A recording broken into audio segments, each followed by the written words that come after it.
The topic for our discussion today is women in the writings of classical thinkers.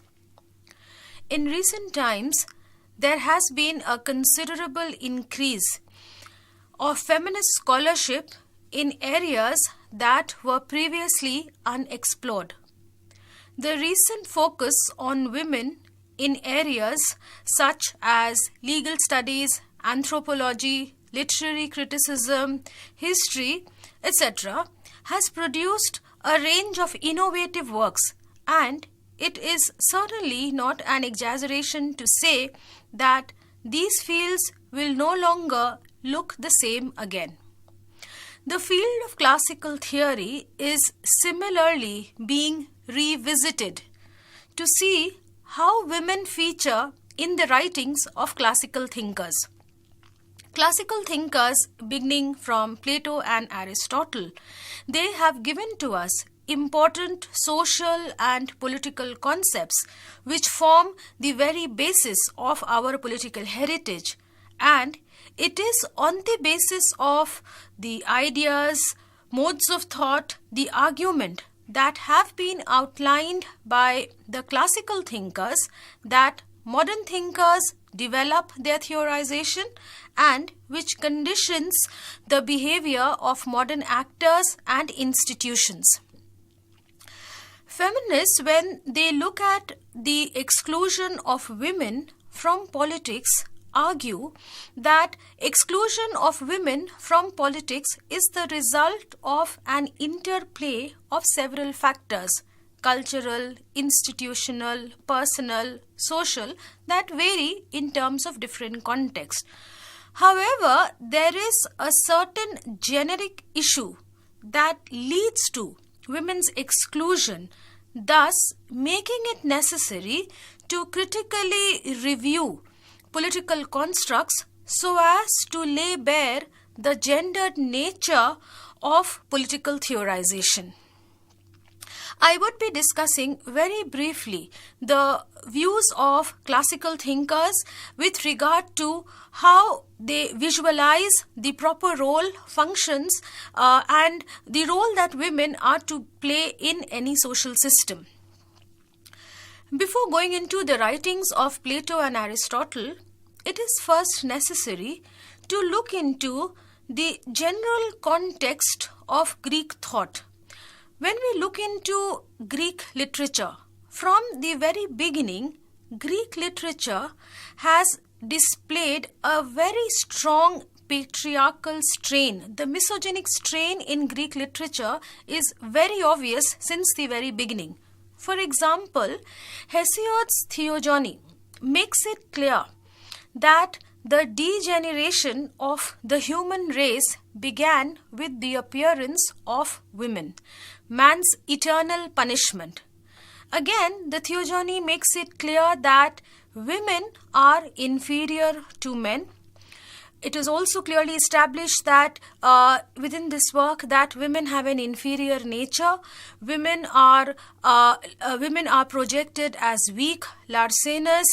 They are likened to animals, and so much so that it is said that women lack any moral virtue or sentiment. So, in this ancient Greek thought, Greek literature, what we really find is that the life of a woman was completely controlled and dictated by man. Before marriage, a woman would live under the control, the patriarchal control of her father. After marriage, a slave to her husband. As a widow, she would live under the protection of her son. Marriages involved elaborate bride gifts and dowries, and the value of a woman was measured in terms of cattle, land, or wealth.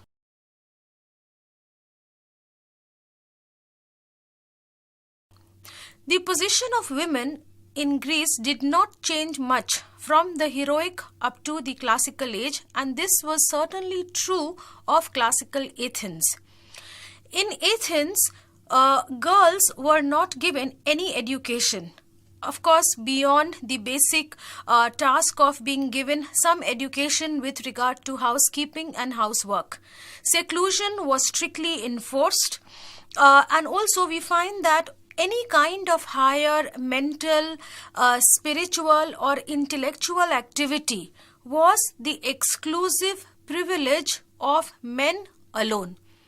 Now, it was in such a context, it was in such a climate that we find Plato formulates his ideas regarding women. Book 5 of Plato's Republic gives us some very essential ideas with regard to how Plato conceptualizes the role of women in the society of that time. Plato, in this work, in Book 5 of the Republic, he puts forward two very significant proposals for the social organization of the ideal state. Plato says that in the ideal state, the task of guardianship or the task of ruling will be performed by men and women alike. He further proposes that the guardians, both men and women, they will be deprived of property, and the institution of marriage will also be abolished.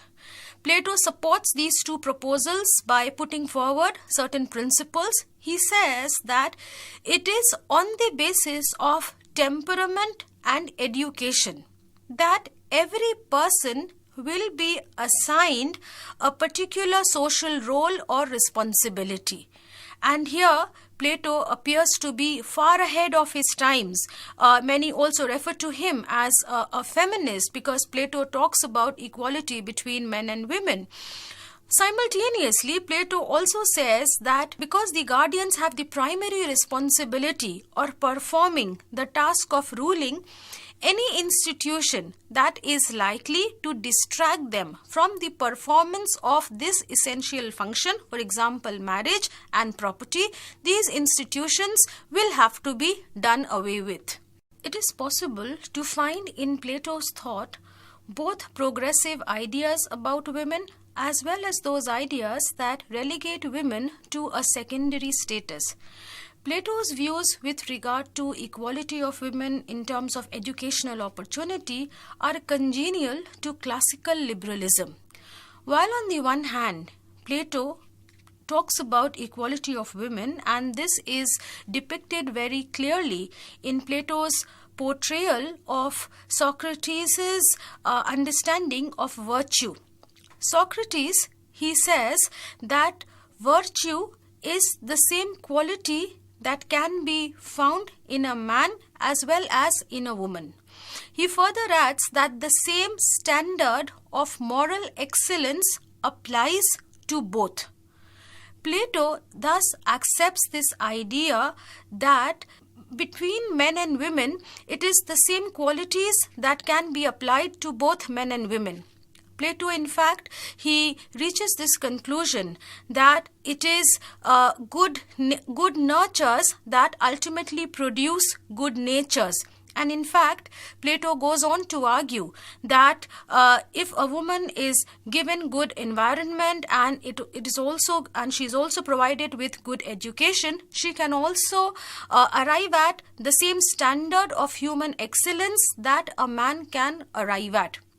In this understanding, therefore, we find that Plato was certainly very much far ahead of his times, and in his writings we find one of the very few instances in political thought where the biological act of reproducing children, Plato, he actually makes a separation, and he understands that the fact that women bear children from this all other sex roles that is attributed to women does not flow from this biological aspect.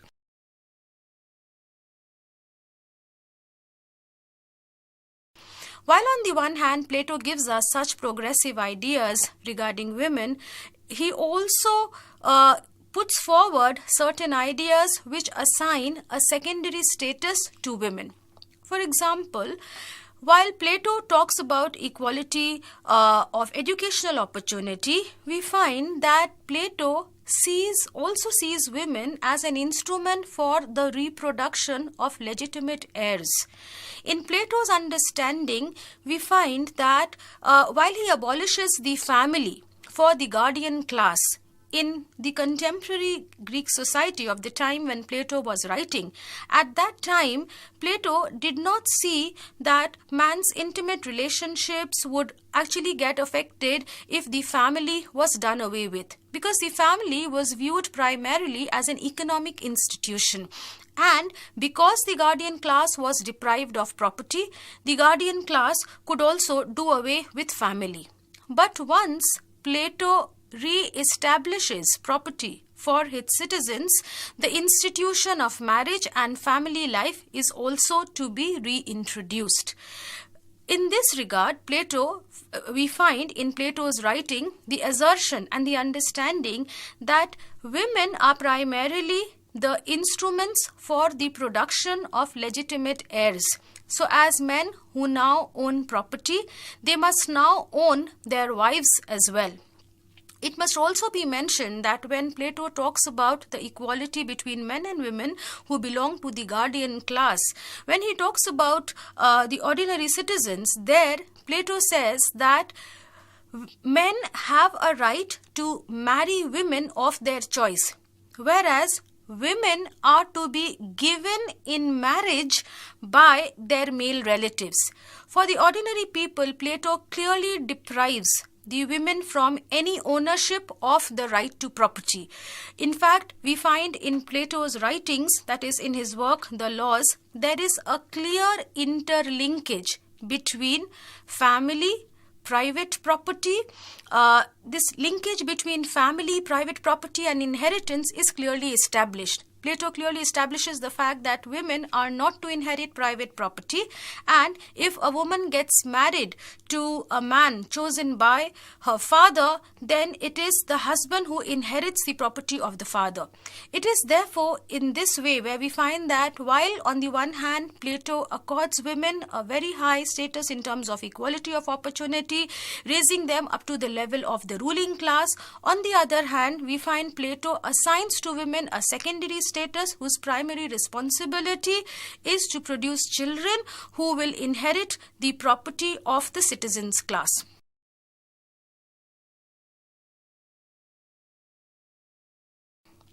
Likewise, when we come to the writings of Aristotle, in the writings of Aristotle also, we find that women are once again assigned a very inferior position. Aristotle, he says that the male is superior and the female is inferior. The male is the ruler and the female is the subject. Aristotle further goes on to add that the courage of a man lay in commanding and the courage of a woman lay in obeying. In fact, Aristotle, he argues that men and women differ fundamentally in terms of their natures. He goes on to say that women are more impulsive, they are more quarrelsome, they are more mischievous, they are more prone to despondency, and they are less likely to be aroused to action. In his polis or in his state, Plato, he begins to assign social roles to different individuals on the basis of their natures and on the basis of the features of the human soul. On the basis of the natures of the human soul, Plato, as he begins to assign functions, he says that the deliberative faculty is missing in case of the slave. In case of the woman, it is there, but it lacks authority. In children, it is immature. Plato, he says that a woman, her primary role, her primary responsibility is to confine herself to domestic duties, to domestic responsibilities, and not to associate herself with any kind of political or public activity. In fact, Aristotle goes on to argue that it is the man who will earn and who brings, and it is a responsibility of the woman to store them and to keep them properly. Here one can find a very clear distinction between the writings of Plato and Aristotle. While Plato does not regard nature to be fixed and unchanging, because Plato clearly understood that in an intellectually stimulating environment, any individual could attain higher levels of progress. For Aristotle, this nature seemed to be a fixed one. Along with this, we find that in Aristotle's writing, there is a very, very strong emphasis on the procreative role of a woman. Aristotle, he goes on to say that women are physically deficient, and this physical deficiency of women also affects them psychologically and intellectually.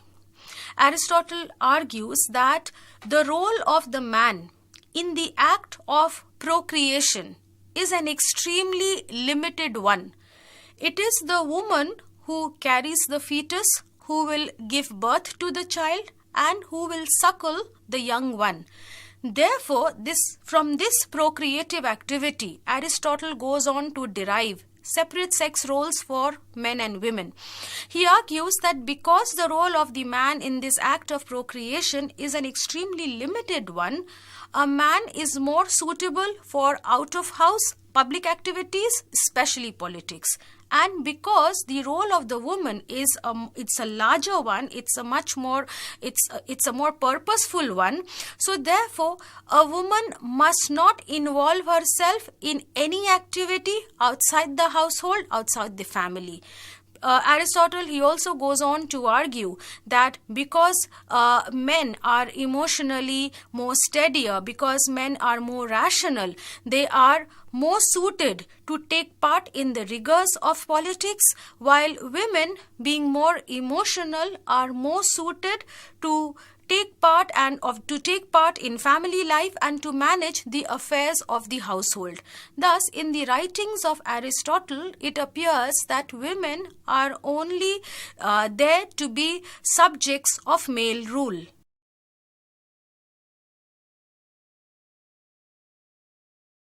When we look into the views of the three contractualist thinkers, Hobbes, Locke and Rousseau, we find that Hobbes, Locke and Rousseau, they place a lot of emphasis on human nature, which is, however, defined along male lines.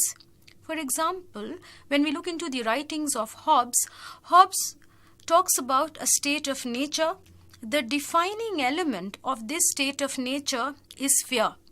And therefore, Hobbes tries to justify that the primary purpose of moving into a political society is to overcome the fear which is a perpetual state in the state of nature. In this state of nature, men and women are equal in the sense that each has an equal opportunity to kill and to be killed. But the moment Hobbes talks about this transition from the state of nature into a political society, curiously, women are left out of his political analysis. When we look into the writings of John Locke, he argues that the state of nature is a state that is based on reason. It is a happy state, but definitely it is not the ideal state of human existence. Locke advocates three rights that men enjoyed in the state of nature, that is, right to life, liberty and property. Along with these three rights, it is also the responsibility to manage these rights and to avoid the inconveniences of the state of nature. Now, Locke, he views family and he views marriage as a conjugal society, as an agreement between a contractual agreement between men and women, the purpose of which is to procreate and to look after the children, to rear the children who result from such an act of procreation. It is here that we find that Locke assigns, despite his deep commitment to natural rights, a secondary status to women, whose only responsibility, in his view, is to look after the upbringing of children and to meet the needs of the household. When we look into the writings of Rousseau, we find that Rousseau is the most negative of all the three contractualists with regard to his views on women. While Hobbes seeks to ignore them completely, Locke gives them a secondary status. Rousseau goes one step further, and in Rousseau's view, women are identified as the root cause of disorder in society. In his work on the social contract, Rousseau, he advocates this understanding that the democratic republic is to be governed, and it is to function on the basis of the general will. And whenever private interests or personal interests clashes with the general will, then these personal interests or private interests are to be kept aside. Rousseau, he advocates that women, they distract citizens, that is, men, from the general interest or the common good, and they push men towards private interests. So in Rousseau's understanding, the social contract is actually visualized as a contract among masculine equals who are constantly threatened by the feminine attributes of passion and disorder. One of the most significant thinkers of his time was John Stuart Mill. Mill was an ardent advocate of liberty. Mill has, of course, written a number of important works, but from the purposes of our discussion, a very important work that Mill wrote was The Subjection of Women. In this work, Mill, he makes a plea for the equality of women in the Victorian society that denied women equal opportunities.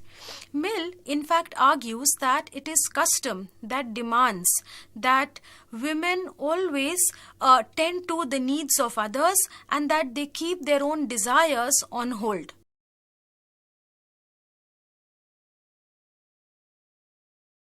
Mill argues that it is again custom which prevents women from realizing their full potential and in achieving full growth. In any society that does not allow equal opportunity to both men and women cannot actually progress at all. Mill, he advocates strongly equal and political rights, and he says that only the uneducated and the barbarians should not be given the right to vote.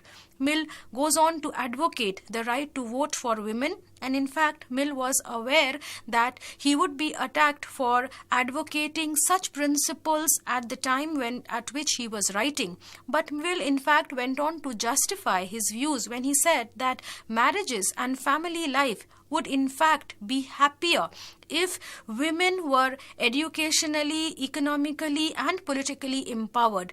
Mill argues that in any society that deprives half of its population of the right to education, of the right to growth and development, such a society cannot progress at all. Mill goes on to say that men are also going to benefit if women are emancipated, given their rights, given the right to vote, and are also given education, because Mill argues that it is from this female companionship as well as competition and intellectually stimulating environment can actually be generated that is conducive to the good and the welfare of all. It emerges from the above discussion that the great tradition of political philosophy consists of writings of men, for men, and by men. Even when certain generic concepts such as man and mankind are used, or say even the use of the pronoun he, it would be wrong to assume that political philosophers have used it in a way that it refers to the entire human race. For instance, one does not have to look very far. Rousseau, at the very beginning of his discourse on inequality, says that it is of man that I am to speak. Also, we find that as feminists have also argued that it is because of the ambiguity of language that has made it actually possible for political philosophers since antiquity to formulate theories, to develop principles and project these principles in a way as if they are universally applicable, but in the long run, these principles actually proceed to excluding, marginalizing, and trivializing women from their scope.